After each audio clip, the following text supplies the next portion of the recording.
کابینہ کا اجلاس تھا۔ ADC نے پوچھا، سر اجلاس میں چائے سرو کی جائے یا کافی؟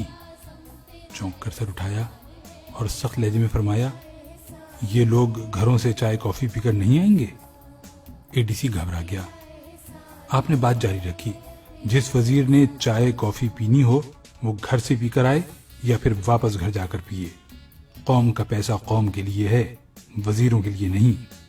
اس حکم کے بعد جب تک وہ برسر اقتدار رہے، کابینہ کے اجلاسوں میں سادے پانی کے سوا کچھ صرف نہ کیا گیا۔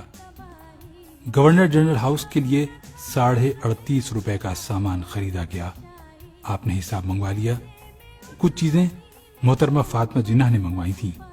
حکم دیا یہ پیسے ان کے اکاؤنٹ سے کاٹے جائیں۔ 2-3 چیزیں ان کے ذاتی استعمال کے لیے تھیں۔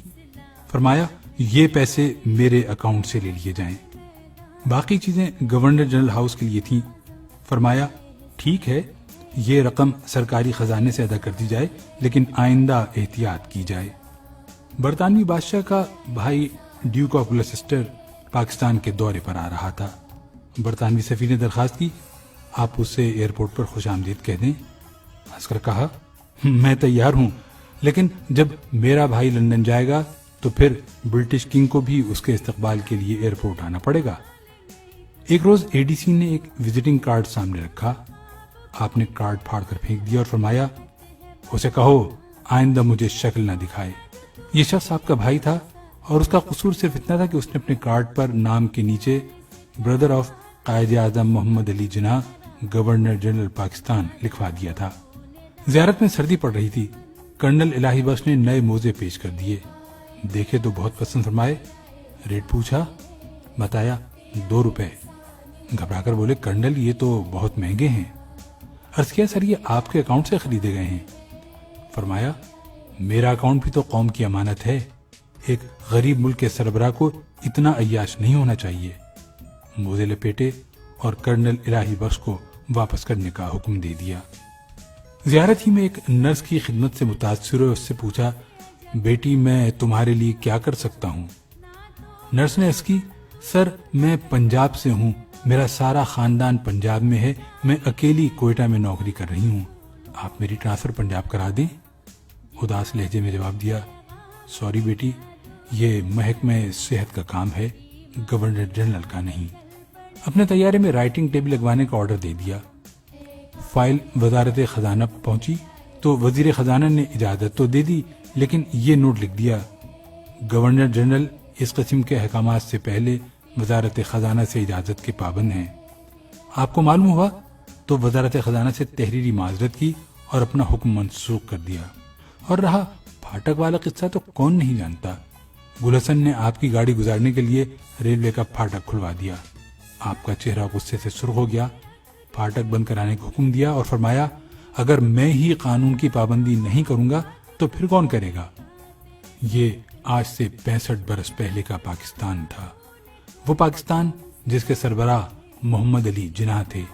لیکن پھر ہم ترقی کرتے کرتے اس پاکستان میں آ گئے جس میں پھاٹک تو ایک طرف رہے، سربراہ مملکت کے آنے سے 1 گھنٹہ پہلے سڑکوں کے تمام سگنل بند کر دیے جاتے ہیں، دونوں طرف ٹریفک روک دی جاتی ہے، اور جب تک شاہی سواری نہیں گزرتی ٹریفک کھلتی ہے اور نہ ہی اشارے، جس میں سربراہ مملکت وزارت خزانہ کی اجازت کے بغیر جلسوں میں 50 کروڑ روپے کا اعلان کر دیتے ہیں۔ وزارت خزانہ کے انکار کے باوجود پورے جہاز خرید لیے جاتے ہیں، جس میں صدروں اور وزیر اعظم کے احکامات پر سینکڑوں لوگ بھرتی کیے گئے، اتنے ہی لوگوں کے تبادلے ہوئے، اتنے ہی لوگ نوکریوں سے نکالے گئے اور اتنے لوگوں کو ضابطے اور قانون توڑ کر ترقی دی گئی، جس میں موزے تو رہے ایک طرف، بچوں کے پوتڑے تک سرکاری خزانے سے خریدے گئے، جس میں آج ایوان صدر کا 50 کروڑ اور وزیر اعظم ہاؤس کا بجٹ 1 ارب 39 کروڑ روپے ہے، جس میں ایوان اقتدار میں عملاً بھائیوں، بھتیجوں، بھانجوں، بہنوں، بہنوئیوں اور خادم کا راج رہا، جس میں وزیر اعظم ہاؤس سے سیکریٹریوں کو فون کیا جاتا ہے اور کہا جاتا ہے کہ میں صاحب کا بہنوئی بول رہا ہوں، جس میں امریکہ کے نائب وزیر کے استقبال کے لیے پوری حکومت ایئرپورٹ پر کھڑی دکھائی دیتی ہے، اور جس میں چائے اور کافی تو رہی دور، کابینہ کے اجلاس میں پورا لنچ، پورا ڈنر سرو کیا جاتا ہے، اور جس میں ایوان صدر اور وزیر اعظم ہاؤس کے کچن ہر سال کروڑوں روپے دھواں بنا دیتے ہیں۔ یہ پاکستان کی وہ ترقی یافتہ شکل ہے جس میں اس وقت 18 کروڑ غریب لوگ رہ رہے ہیں۔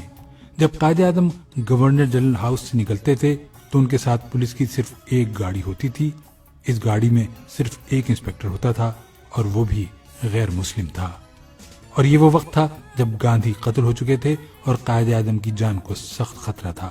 قائد اعظم اس خطرے کے باوجود سیکیورٹی کے بغیر روز کھلی ہوا میں سیر کرتے تھے، لیکن آج کے پاکستان میں سربراہ مملکت ماڈرن بلٹ پروف گاڑیوں، ماہر سیکیورٹی گارڈز اور انتہائی تربیت یافتہ کمانڈوز کے بغیر 10 کلومیٹر کا فاصلہ طے نہیں کر سکتے۔ ہم اس ملک میں مساوات رائج نہیں کر سکے، ہم اسے ایک خوددار، باوقار اور ایماندار قیادت بھی نہیں دے سکے۔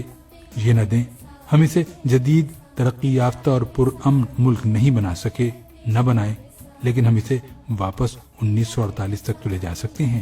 ہم اسے 65 برس پرانا پاکستان تو بنا سکتے ہیں۔ کوئی ہے جو ہم سے یہ ترقی، یہ خوشحالی اور یہ عروج لے لے اور ہمیں ہمارا پسماندہ، غریب اور غیر ترقی یافتہ پاکستان واپس کر دے، جو ہمیں قائد اعظم کا پاکستان واپس کر دے کہ اس ملک کے 18 کروڑ عوام کو 2012 کے بجائے 1948 کا پاکستان چاہیے۔